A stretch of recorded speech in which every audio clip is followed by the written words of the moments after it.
ओम श्री गणेशाय नमः। ओम गं गुरुवे नमः। ओम नमः शिवाय। शिवजी सदा सहाय। रुद्र संगीता तृतीय खंड यानी पार्वती खंड अध्याय 4। उमा देवी का दिव्य रूप से देवताओं को दर्शन देना, देवताओं का उनसे अपना अभिप्राय निवेदन करना और देवी का अवतार लेने की बात स्वीकार करके देवताओं को आश्वासन देना। ब्रह्मा जी कहते हैं, नारद, देवताओं के इस प्रकार स्तुति करने पर दुर्गम पीड़ा का नाश करने वाली जगजननी देवी दुर्गा उनके सामने प्रकट हुई। वे परम अद्भुत दिव्य रत्नमय रथ पर बैठी हुई थी। उस श्रेष्ठ रथ में घुंघरू लगे हुए थे और मुलायम बिस्तर बिछे थे। उनके श्री विग्रह का एक एक अंग करोड़ों सूर्यों से भी अधिक प्रकाशमान और रमणीय था। ऐसे अवयवों से वे अत्यंत उद्भासित हो रही थी। सब ओर फैली हुई अपनी तेजो राशि के मध्य भाग में वे विराजमान थी। उनका रूप बहुत ही सुंदर था और उनकी छवि की कहीं तुलना नहीं थी। सदाशिव के साथ विलास करने वाली उन महामाया की किसी के साथ समानता नहीं थी। शिवलोक में निवास करने वाली वे देवी त्रिविध चिन्मय गुणों से युक्त थी। प्राकृत गुणों का अभाव होने से उन्हें निर्गुणा कहा जाता है। वे नित्य रूपा हैं। वे दुष्टों पर प्रचंड कोप करने के कारण चंडी कहलाती हैं, परंतु स्वरूप से शिवा यानी कल्याणमयी हैं। सबकी संपूर्ण पीड़ाओं को नाश करने वाली तथा संपूर्ण जगत की माता हैं। वे ही प्रलय काल में महानिद्रा होकर सबको अपने अंक में सुला लेती हैं तथा वे समस्त स्वजनों यानी भक्तों का संसार सागर से उद्धार कर देती हैं। शिवा देवी की तेजो राशि के प्रभाव से देवता उन्हें अच्छी तरह देख न सके। तब उनके दर्शन की अभिलाषा से देवताओं ने फिर उनका स्तवन किया। तदंतर दर्शन की इच्छा रखने वाले विष्णु आदि सब देवता उन जगदम्बा की कृपा पाकर वहाँ उनका सुस्पष्ट दर्शन कर सके। इसके बाद देवता बोले, अंबिके, महादेवी, हम सदा आपके दास हैं। आप प्रसन्नतापूर्वक हमारा निवेदन सुने। पहले आप दक्ष की पुत्री रूप से अवतीर्ण हो लोक में रुद्रदेव की वल्लभा हुई थी। उस समय आपने ब्रह्मा जी के तथा दूसरे देवताओं के महान दुख का निवारण किया था। तदंतर पिता से अनादर पाकर अपनी की हुई प्रतिज्ञा के अनुसार आपने शरीर को त्याग दिया और स्वधाम में पधार आई। इससे भगवान हर को भी बड़ा दुख हुआ। महेश्वरी, आपके चले आने से देवताओं का कार्य पूरा नहीं हुआ, अतः हम देवता और मुनि व्याकुल होकर आपकी शरण में आए हैं।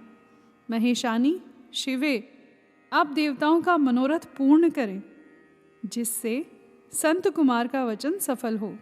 देवी, आप भूतल पर अवतीर्ण हो पुनः रुद्रदेव की पत्नी हो जाइए और यथा योग्य ऐसी लीला कीजिए जिससे देवताओं को सुख प्राप्त हो। देवी, इससे कैलाश पर्वत पर निवास करने वाले रुद्रदेव भी सुखी होंगे। आप ऐसी कृपा करें जिससे सब सुखी हों और सबका सारा दुख नष्ट हो जाए। ब्रह्मा जी कहते हैं, नारद, ऐसा कहकर विष्णु आदि सब देवता प्रेम में मग्न हो गए और भक्ति से विनम्र होकर चुपचाप खड़े रहे। देवताओं की यह स्तुति सुनकर शिवा देवी को भी बड़ी प्रसन्नता हुई। उसके हेतु का विचार करके अपने प्रभु शिव का स्मरण करती हुई भक्त वत्सला दयामयी उमा देवी उस समय विष्णु आदि देवताओं को संबोधित करके हंसकर बोली। उमा ने कहा, हे हरे, हे विधे और हे देवताओं तथा मुनियों, तुम सब लोग अपने मन से व्यथा को निकाल दो और मेरी बात सुनो। मैं तुम पर प्रसन्न हूँ, इसमें संशय नहीं है। सब लोग अपने अपने स्थान को जाओ और चिरकाल तक सुखी रहो।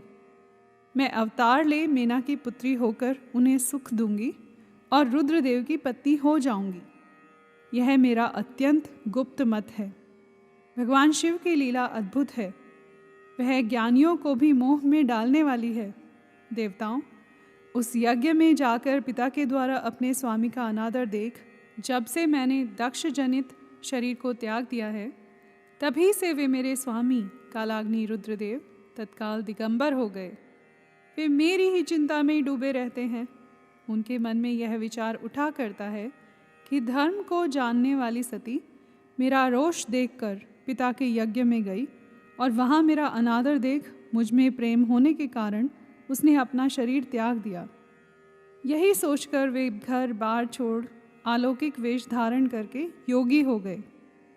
मेरी स्वरूप भूता सती के वियोग को वे महेश्वर सहन न कर सके।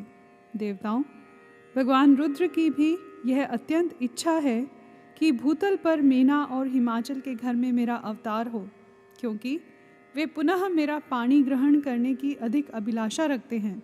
अतः मैं रुद्रदेव के संतोष के लिए अवतार लूँगी और लौकिक गति का आश्रय लेकर हिमालय पत्नी मीना की पुत्री होंगी। ब्रह्मा जी कहते हैं, नारद, ऐसा कहकर जगदम्बा शिवा उस समय समस्त देवताओं के देखते देखते ही अदृश्य हो गई और तुरंत अपने लोक में चली गई। तदंतर हर्ष से भरे हुए विष्णु आदि समस्त देवता और मुनि उस दिशा को प्रणाम करके अपने अपने धाम में चले गए। यहाँ पर अध्याय 4 समाप्त हुआ। कर्पूर गौरम करुणावतारम संसार सारम भुजगेंद्रहारम सदा वसंतम हृदयारविंदे भवम भवानी सहितम नमामि।